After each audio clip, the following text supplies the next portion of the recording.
Guys, nandoon yung sword na. Ayan.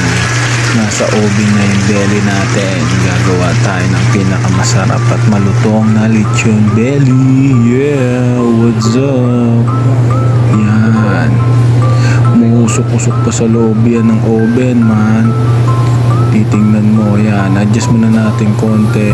Lagyan natin ng konting steam o moisture sa loob. Yan. Para lalo lumutong ang balat niyan. Yan. Hintayin na lang tayong konti. Adjust natin. Tapos yan, mamaya kukunin na natin yan dahil malutong na yan.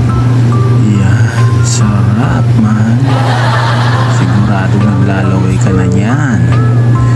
Yan. Pag ganyan mga pagkain, dapat naka-ready na yung mga gamot-gamot mo yan para sigurado na hindi ka atakihin, di ba? Yan, sarap.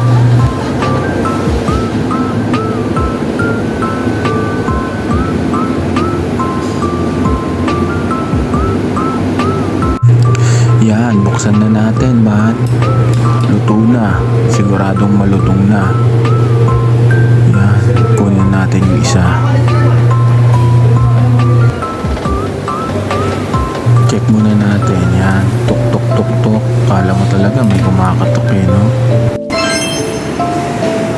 Wow!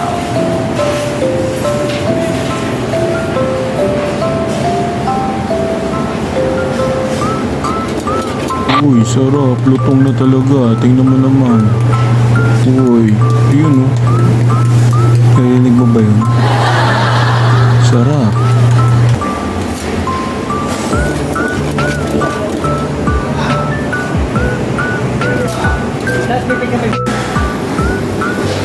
Kunin natin yung isa, man.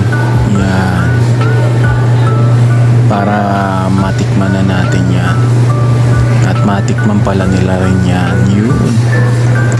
Yun, oh. Tingnan mo naman yung kulay. Pang malakasan.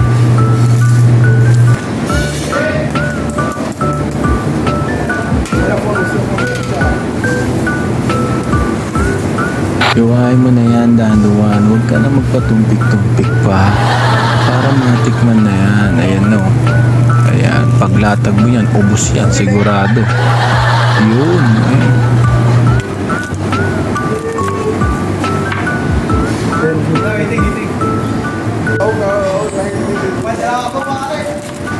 Ayan, alright, man. Nakita nyo na ang malutong na lechon belly natin. Approve na. Number one is red, man. Yeah.